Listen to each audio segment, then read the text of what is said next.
नमस्कार बच्चों। आज हम डीसी मशीन के सबसे इम्पोर्टेंट पार्ट के बारे में चर्चा करेंगे, क्योंकि अगर ये नहीं होता तो वो डीसी मशीन एसी मशीन की तरह ही काम करता। And that part is called commutator. Commutator कभी भी इलेक्ट्रिसिटी को डेवलप नहीं करता। कम्यूटेटर के बिना मशीन वर्क कर सकता है, लेकिन अगर कम्यूटेटर नहीं है तो फिर वो डीसी मशीन नहीं होगा। आज के टाइम में हमारे पास सॉलिड स्टेट कन्वर्टर्स हैं जो वही काम कर रहे हैं जो कम्यूटेटर कर रहा है, लेकिन कम्यूटेटर की अपनी नीड थी जब हमने इलेक्ट्रिकल मशीन को इन्वेंट किया था। तो बच्चों, कम्यूटेटर एक मैकेनिकल रोटरी स्विच है जो कि रिवर्स करता है डायरेक्शन ऑफ करंट को। इसको सिंपल भाषा में बोलूं, अगर वो मोटर या जनरेटर किसी भी रिस्पेक्ट में यूज हो रहा हो तो वो हर हाफ साइकिल में जो नेचर ऑफ करंट को रिवर्ट करता है, जिसकी वजह से अगर मेरे पास एसी इनपुट है तो वो डीसी बन जाता है, और अगर वो डीसी इनपुट है तो वो एसी बन जाता है। हर हाफ साइकिल में करंट को रिवर्स करने के कैरेक्टरिस्टिक्स इस कम्यूटेटर को इस मैकेनिकल कम्यूटेटर को इलेक्ट्रॉनिक रेक्टिफायर और इलेक्ट्रॉनिक इन्वर्टर का काम एक साथ करने की एबिलिटी प्रोवाइड करता है।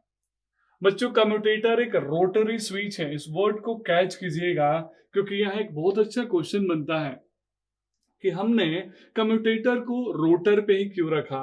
और चलिए, कम्यूटेटर तो बात की बात है, ये भी क्वेश्चन पूछा जाता है जब स्टूडेंट एसी मशीन पढ़ते हैं तो उनके मन में एक क्वेश्चन जनरेट होता है कि सर, हमने आर्मेचर वाइंडिंग को रोटर पे क्यों रखा था, क्योंकि रोटर पे रखने से आर्मेचर वाइंडिंग डीसी मशीन में आर्मेचर वाइंडिंग को रोटर पे जैसे ही हमने रखा तो प्रॉब्लम्स बढ़ी। तो बच्चों, आप जानते हैं आर्मेचर ही हमारी मेन वाइंडिंग है जिसके अंदर मेन करंट डेवलप होता है, मेन वोल्टेज प्रोड्यूस होता है। और वो आर्मेचर वाइंडिंग के अंदर जो भी ईएमएफ बनेगा फैराडे लॉ के अकॉर्डिंग, या फिर अगर मोटर है तो मुझे फोर्स डेवलप करने के लिए जो करंट देना पड़ेगा वो हमेशा ऑल्टरनेटिंग होगा। और बहुत अच्छे से इस बात को कैच करिएगा, ऑल्टरनेटिंग करंट होने की वजह से वो डीसी मशीन नहीं बन पाएगा। तो अगर मुझे उस मशीन को डीसी बनाना हो तो मैं डीसी जनरेटर है तो भले अंदर एसी बन रहा हो, बाहर में डीसी लूंगा। और उस एसी को डीसी में कन्वर्ट करने के लिए एक रोटरी स्विच हमने यूज किया जो रोटेट करेगा तभी काम करेगा। चूंकि कम्यूटेटर एक रोटरी स्विच है और वो आर्मेचर के साथ ही कनेक्टेड है, इसीलिए कम्यूटेटर को रोटर पे रखना तो जरूरत था, लेकिन आर्मेचर को भी रोटर पे रखना हमारी मजबूरी हो गई। और इसीलिए डीसी मशीन में आर्मेचर वाइंडिंग हमेशा रोटर पे होता है। जैसे ही हमने कम्यूटेटर को हटाया एसी मशीन में तो सबसे पहला चेंज हमने किया, आर्मेचर वाइंडिंग को हम स्टेटर पे लेके चले गए। आई होप इस क्वेश्चन को आप अच्छे से समझ गए होंगे। बच्चों, तो कम्यूटेटर एक मैकेनिकल रोटरी स्विच है जिसके बीच में हम सेगमेंट्स बनाते हैं।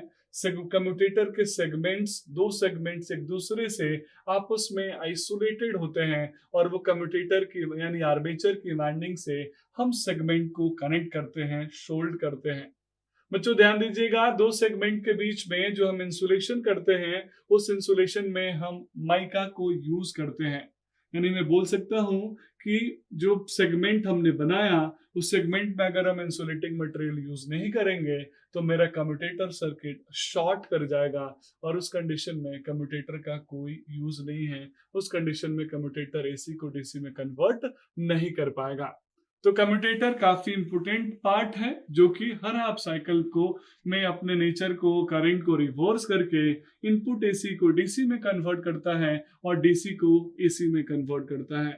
बस कम्यूटेटर की लिमिटेशन यही है कि कम्यूटेटर एक रोटरी स्विच है, और रोटरी होने की वजह से वो एनर्जी ब्रशेस के थ्रू या तो लेता है या फिर देता है, इसलिए वो जल्दी डैमेज होता है और वहां पे स्पार्क होता है। तो कम्यूटेटर की मेंटेनेंस हमारी प्रायोरिटी होनी चाहिए। अगर आप कम्यूटेटर को प्रॉपर मेंटेन करेंगे तब आपकी मशीन की एफिशिएंसी और लाइफ अच्छी होगी। एक चीज याद रखिएगा जो इंटरव्यू में और कम्पिटिटिव एग्जाम में पूछा जाता है कि हम जो कम्यूटेटर सेगमेंट्स के बीच में मटेरियल यूज करते हैं इंसुलेशन पर्पस में, उस मटेरियल को हम मैग्नेटाइट यानी माइका मटेरियल होता है। That's all about this video. Thank you so much.